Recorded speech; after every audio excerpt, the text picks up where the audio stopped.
Eu não quero mais fingir que eu sou uma mulher que dá conta de tudo. Eu não dou conta de tudo. É a história de uma mulher perto dos seus 40 anos, uma mulher nos dias de hoje, vivendo todas as mil coisas que a pessoa tem que dar conta no dia a dia, né? E é um momento da vida dessa mulher em que ela fala, chega, eu não dou conta de tudo, eu não quero dar conta de tudo. Então é uma tomada de consciência dessa mulher vivida pela Maria Ribeira. Você tá no caso com essa garota, Dado?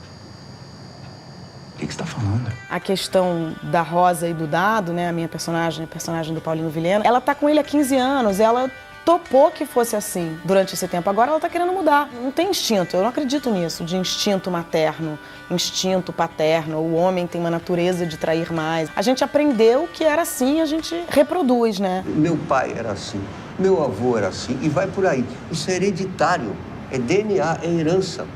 Ao mesmo tempo, é o destino, junto ao mesmo tempo com a livre opção de Jesus de Nazaré. O próprio título do filme, Como Nossos Pais, né, me fez... O projeto já nasceu com esse título, que é a partir de uma música do Belchior, né, super conhecida. E aí, Como Nossos Pais, claro, eu vou falar sobre gerações. E esse é o recorte do filme. A minha protagonista, ela tem os seus pais, ela tem a sua mãe viva, o seu pai vivo, e ela já tem filhos também.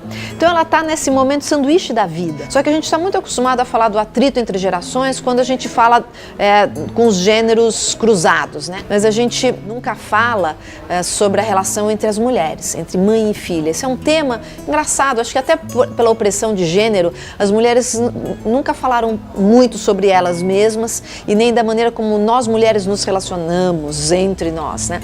E o filme, ele tem essa... Então, ele é um recorte, claro, ele fala das gerações, mas principalmente falando da relação entre mulheres. E o filme tenta falar sobre isso, esse é um dos plots centrais, da solidariedade a partir do momento que você para conversar e põe o dedo na ferida, você cria um ambiente de solidariedade entre mulheres, aí tem a troca e aí é que tem o aprendizado. Acho que o bonito no filme, no Como Nossos Pais, é a relação da Maria Ribeiro, né, que faz a personagem da Rosa, com a mãe dela, em que tem um conflito, mas esse conflito, ele se transforma também num grande aprendizado para as duas, né? Porque eu acho que a vida é assim. Eu caí nesse filme um pouco de paraquedas. Na verdade, eu soube que ia fazer esse filme na véspera do filme, então eu entrei e falei para Laís, se eu acertar, o problema é teu, que você fala para mim, vira à direita, eu viro, vira para a esquerda, eu viro, olha para frente, eu olho, porque não deu tempo de absolutamente nada. Obviamente, eu usei a minha experiência como uma mulher mais velha, tenho filhos da idade da personagem da Maria, então eu me vali, isso me valeu, entendeu? Eu consigo entender a raiva que você sente por mim, mas se eu tivesse que fazer tudo de novo, eu faria igual. Mesmo quando a gente tem consciência que existe essa questão da opressão invisível em relação à mulher, é muito difícil a gente mudar hábito. No início, para mudança de hábito, tem que dar uma forçadinha de barra, entendeu? Alguém tem que dar um grito e falar, tá errado, eu não quero que continue assim. E normalmente quem vai dar esse grito e falar para tudo é aquele que está se sentindo oprimido. E no caso, as mulheres. No caso, metade do planeta está de saco cheio. Não é à toa que a Marcha das Mulheres se espalhou pelo mundo inteiro com tanta rapidez, porque esse discurso, esse desejo das mulheres falarem chega, eu não aguento mais, tá no ar, é uma mudança coletiva, não adianta só eu mudar, você tem que mudar, no trabalho tem que mudar, dentro da escola tem que mudar, na rua, na padaria, dentro da sua própria casa tem que mudar. É muito difícil mudar, mas tem que começar.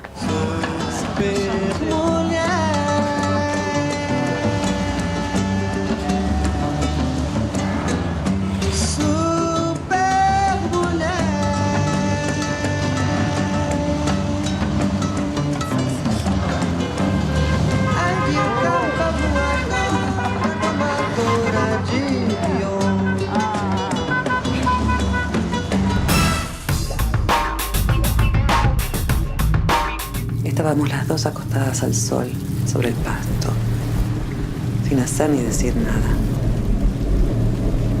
Y yo me preguntaba en qué pensabas. Vergel é uma coprodução Brasil-Argentina que conta a história de uma mulher brasileira que vai para a Argentina com o marido, aí o marido morre e ela fica esperando o corpo. E essa espera vai modificar a vida dela e o entendimento que ela tem da existência, né? É o encontro da pulsão da vida com a pulsão da morte. A mulher está na pulsão da morte, que é esse luto profundo, mas ela está vivendo isso num lugar rodeado de vida, de cor. E essa energia dela, ao encontrar com a energia desse lugar, vai gerar o filme.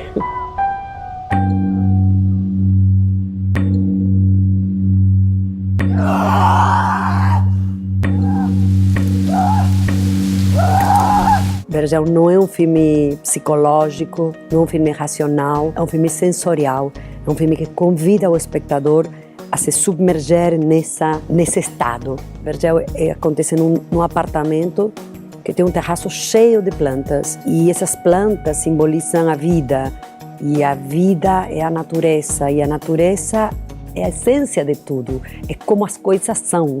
Então o Vergel o que faz é isso, é deixar as coisas serem. Quando você perde alguém, cara, a morte, a dor é parte da vida. Não se trata de evitar a dor na vida, se trata de transitá-la. Então o Vergel propõe esse trânsito nessa dor.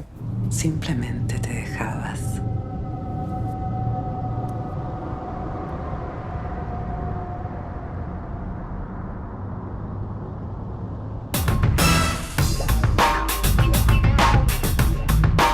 Ele é bem tímido, mas ele tem um amigo. Fora isso, solidão absoluta.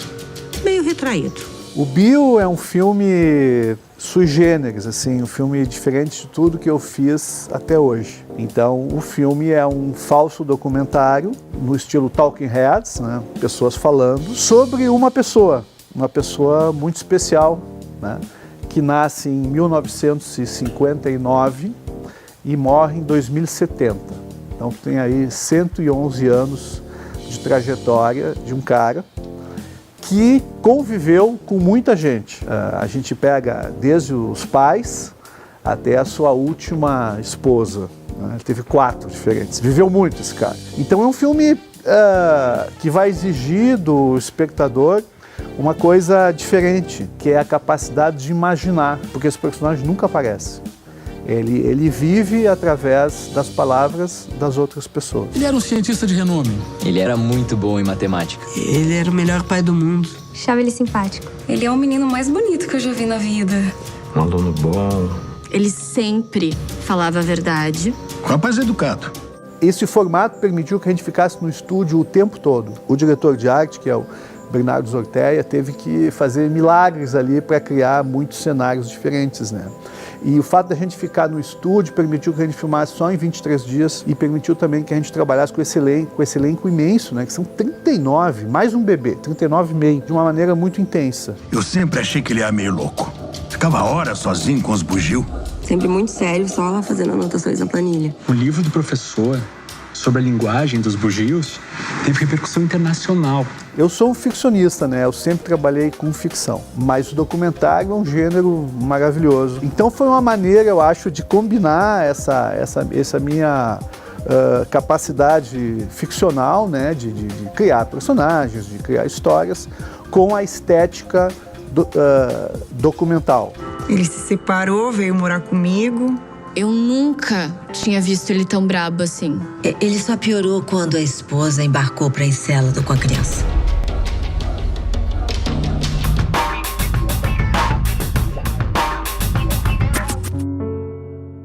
O filme conta a história de um homem e de uma mulher que levam uma vida inteira juntos, na expectativa de um acontecimento extraordinário que ele tem a sensação que vai acontecer com ele.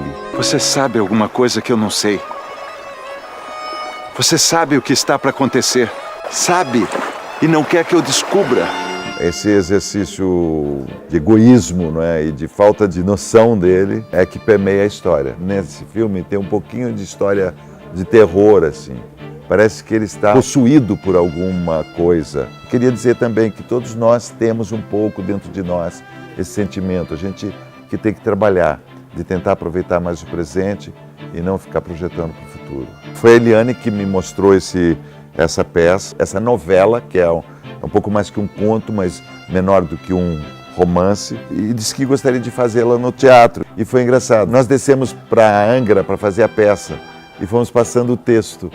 Passando o texto dentro do carro, aquela paisagem indo para Angra, deu vontade de fazer um filme. Eu li o texto, fiquei encantado pelo texto, A natureza teatral do texto estava muito evidente e o grande desafio para mim, digamos, foi como é que eu podia ajudar o Paulo e a Eliane a dar uma forma que, sem negar a origem teatral, mas que tornasse a narrativa visual interessante. O meu trabalho era muito de achar a justa medida, no sentido do tamanho dos planos, a proximidade dos atores, entender o espaço, como é que eles se relacionavam dentro daquele espaço. É um filme de câmara, é um dueto. As palavras são as coisas mais importantes. Então quer dizer que você acha que essa minha obsessão, que essa espécie de fardo velho que eu arrasto corresponde a alguma coisa real? Não é uma loucura? Não, é real. Muito real. Na hora de lançar o filme, eu estou querendo fazer um projeto educativo que está me entusiasmando muito. Que é o seguinte, você escreve para aferanaselva.com.br, você deixa seu e-mail, nós mandamos uma ideia de você ter o livro e depois, sugerindo onde você pode comprar o livro, depois a gente entra com o envio para você de um roteiro adaptado e depois vamos informar onde vai ter um curso à distância, numa plataforma na internet, onde cada um, Lauro, Eduardo, eu, Eliane, todos nós vamos falar dos nossos processos com relação a esse trabalho. Quando chegar a hora, quando a coisa acontecer, se você esperar comigo, você vai ver.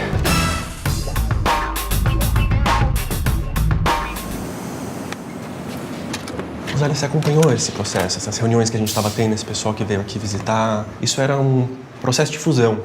A gente está se juntando com uma outra fábrica. Pela Janela, ele conta a história de um casal de irmãos. A história, na verdade, é sobre a Rosália, que é uma mulher de 65 anos, perde emprego numa fábrica de reatores, onde ela trabalhou por mais de 30 anos. E ela fica nesse impasse, assim, bem deprimida. E o irmão dela, que é motorista de uma família argentina, decide levá-la com ele numa viagem até Buenos Aires para não deixá-la sozinha em casa, tal. E aí, então, nessa viagem, essa mulher vai ter um renascimento, assim, ela vai encontrar uma nova forma de se relacionar com o mundo e com ela mesma. Só que é tudo muito sutil no filme, ele não tem uma grande transformação, as coisas são feitas no simbólico e no pequeno mesmo. E te gusta Buenos Aires? Acá te gusta? Não sei. Tenho um pouco de medo da volta. O filme fala sobre várias coisas ao mesmo tempo. A principal seria como lidar com esse renascimento, que é intrínseco a todas as idades. Na verdade, a gente vive isso diariamente e tal. E no caso dessa mulher, o renascimento veio a partir dessa relação dela com o trabalho, né? Dessa não relação dela com o trabalho no filme. Magali Bicho é uma grande atriz de teatro. Depois de uma carreira bem sólida no teatro, consegui fazer o primeiro longa. E não só um longa, mas é um longa com equipe pequena, de viagem, com um monte de intempéries, um monte de casualidades e bem caótico, né? Na estrutura, né? Na logística. E o resultado ficou muito bom, assim. Nunca te vi antes. Como é que é seu nome? Madalena. Irene! O filme As Duas Irenes é sobre uma menina de 13 anos, filha do meio, de uma família tradicional, que descobre que o pai dela tem uma segunda família e nessa segunda família ele tem uma outra filha com a mesma idade, com o mesmo nome dela. Tá mais bonita. Eu vou contar pra mamãe. E essa casa vai abaixo. Irene! A inspiração para As Duas Irenes vem de uma história familiar, na verdade. Eu sempre falo que quando eu tinha a idade da Irene, quando eu tinha 13 anos, na minha família fez-se um jogo. Tem até uma cena no filme que tem um jogo com um anel, para saber quantos filhos a pessoa vai ter. E foi funcionando com todos os adultos, entendeu? Quando chegou no meu avô, esse anel deu muito mais do que o previsto. E ele, inclusive, tem duas com o mesmo nome. Então, esse foi o ponto de partida. Agora, a diferença é que a minha tia nunca quis conhecer a outra menina. Então, o filme é o que teria acontecido, né? O que poderia ter acontecido se ela tivesse dado esse passo. Apesar do filme ter esse ponto de partida, ele não trata só dessa questão familiar. É muito sobre a descoberta da identidade, também da vida adulta, né? Porque ela está nessa idade, que ela está deixando de ser criança, ela está começando a entender como é que se dá a sociedade. E é meio naquele momento onde você quer entender quem você é e quem você quer ser. Então, o que é muito interessante que acontece é que a outra Irene, que tem a idade dela, que tem o mesmo pai dela e o mesmo nome dela, ela é completamente diferente. O que eu consegui enxergar bastante assim no filme, que eu acho um filme muito feliz no sentido de deu muito certo, é que o Fábio conseguiu construir junto com as duas meninas um processo de amadurecimento e de questionamentos desse momento da adolescência, que é um momento muito frágil na vida de meninos e meninas, né? Que é muito difícil você conseguir ver essa construção, porque eu mesmo como pai, talvez a gente não fracione a vida de um filho, né? A gente não consegue ficar enxergando o dia a dia, porque como a gente vê constantemente... Então lá no filme foi lindo de ver que em um pouco mais de um mês essas meninas se transformaram mesmo. E o filme dá essa dimensão de quanto um dia na vida de um adolescente é tão fundamental, uma percepção de mundo completamente diferente. Então é uma lente não muito macro, ela é uma lente muito íntima da vivência dessas duas meninas, né?